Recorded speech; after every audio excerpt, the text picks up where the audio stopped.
देश में फिर कोरोना के 3 लाख से ज्यादा मामले सामने आए। 24 घंटे में 3,37,704 नए मरीज दर्ज, 488 लोगों की गई जान। ओमिक्रॉन से संक्रमित मरीजों की संख्या 10,000 से ज्यादा।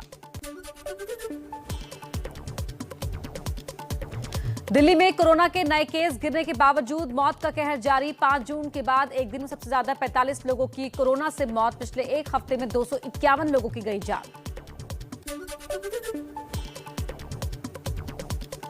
महाराष्ट्र में एक दिन में कोरोना के 48,000 से ज्यादा नए मामले, 52 लोगों की मौत। मुंबई में 24 घंटे में 3,568 नए मरीजों की पुष्टि, 10 लोगों की मौत।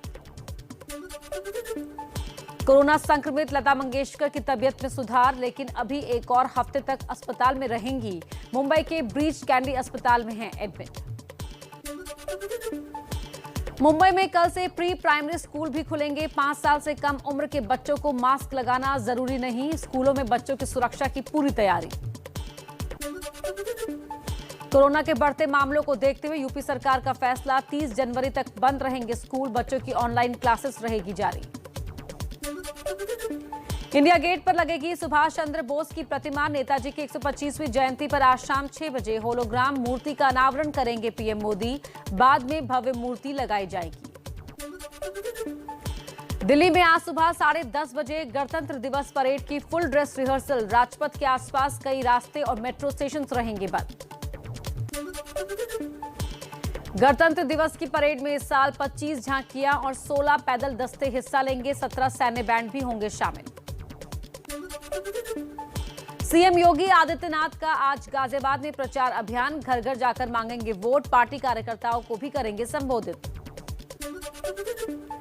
यूपी चुनाव के लिए उम्मीदवारों के नाम पर चर्चा के लिए दोपहर 3 बजे बीजेपी कोर ग्रुप की बैठक। बीजेपी अब तक 194 प्रत्याशी घोषित कर चुकी है। पंजाब के पूर्व सीएम कैप्टन अमरिंदर सिंह आज दोपहर 2 बजे अपनी पार्टी के उम्मीदवारों की पहली लिस्ट करेंगे जारी। कैप्टन खुद पटियाला से लड़ेंगे चुनाव। यूपी टेट की परीक्षा आज नवंबर में पेपर लीक होने की वजह से रद्द हो गई थी परीक्षा। कोरोना पॉजिटिव छात्र भी ले सकेंगे हिस्सा। चुनाव आयोग ने रैली रोड शो पर रोक 31 जनवरी तक बढ़ाई। अब डोर टू डोर कैंपेन में 5 की जगह 10 लोग हो सकते हैं शामिल। ज्यादा से ज्यादा 500 लोगों की सभा की इजाजत।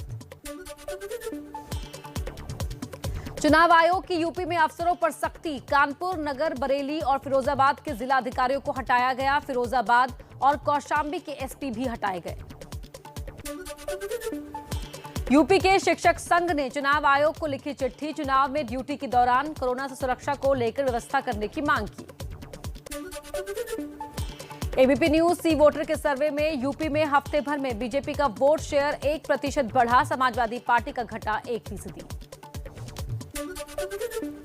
बीजेपी अध्यक्ष जेपी नड्डा का मिशन पश्चिमी उत्तर प्रदेश। बिजनौर और अमरोहा में पार्टी नेताओं के साथ बैठक कर दिया जीत का मंत्र। यूपी के कैराना में गृह मंत्री अमित शाह ने घर घर जाकर किया प्रचार। पलायन के बाद लौटे लोगों से की मुलाकात। योगी जी ने कानून और व्यवस्था को सुधारा है। हमें पलायन करने वाले पलायन कर गए।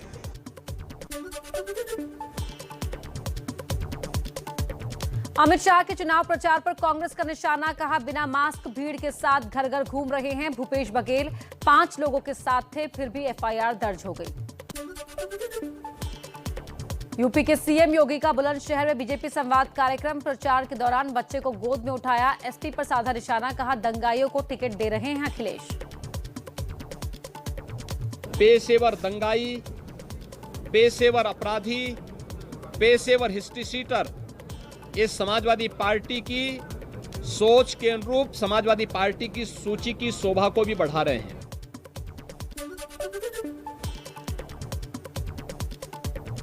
अलीगढ़ में योगी का धुआंधार प्रचार। दीनदयाल अस्पताल का किया निरीक्षण। कहा, भारत का कोरोना प्रबंधन दुनिया भर में भारत का कोविड प्रबंधन देश में और दुनिया में सराहा गया है।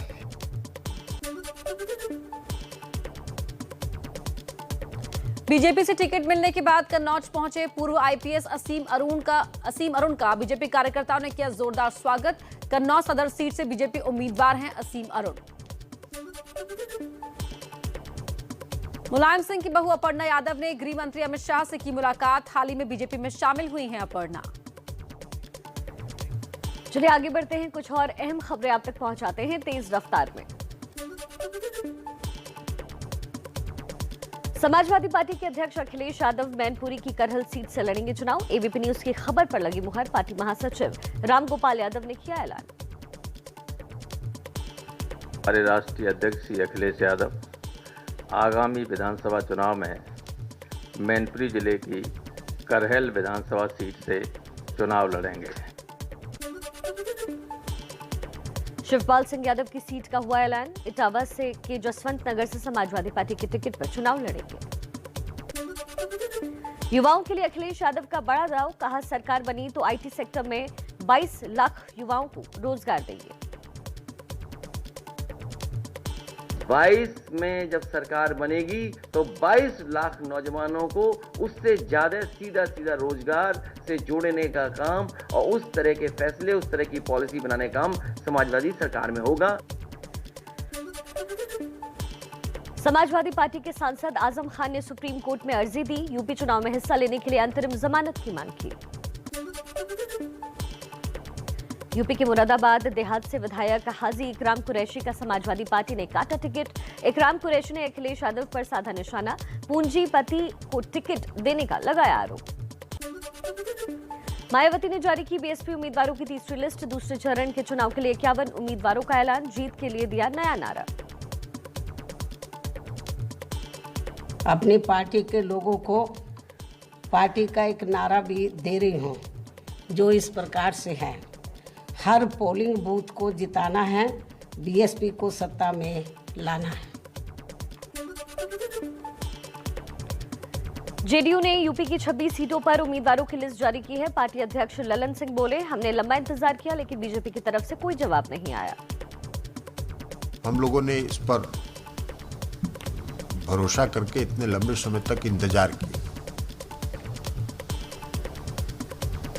लेकिन भारतीय जनता पार्टी की तरफ से कोई सकारात्मक जवाब नहीं आया।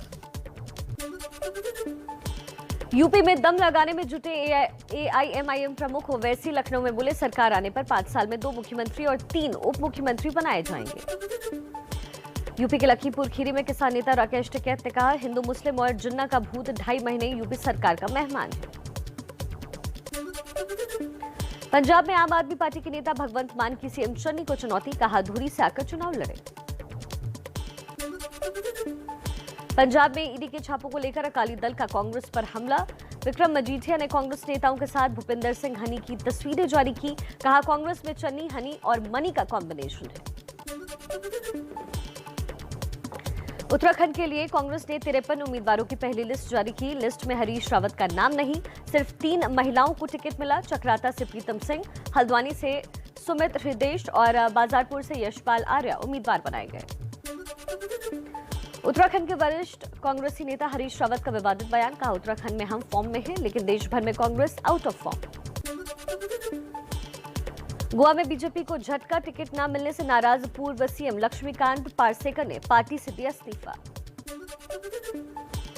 कांग्रेस ने मणिपुर चुनाव के लिए 40 उम्मीदवारों की पहली लिस्ट जारी की। पूर्व सीएम ओकराम इबोबी सिंह धोबल से चुनाव लड़ने वाले हैं। पीएम मोदी ने कई जिलों के डीएम से वीडियो कॉन्फ्रेंसिंग के जरिए बातचीत की। सरकारी योजनाओं, कार्यक्रमों पर फीडबैक लिया। विकास का दिया मंत्र।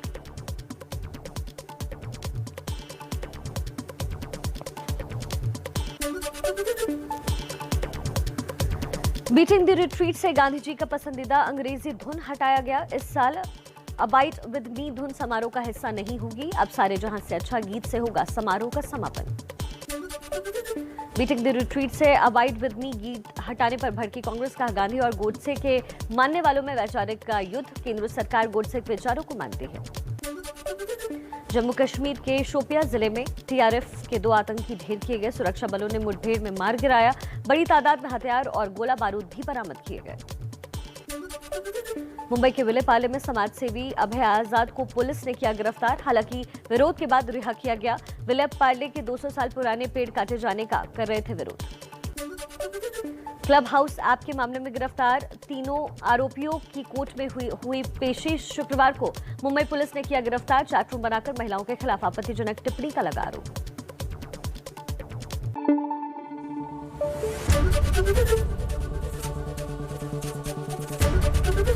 एबीपी न्यूज आपको रखे आगे।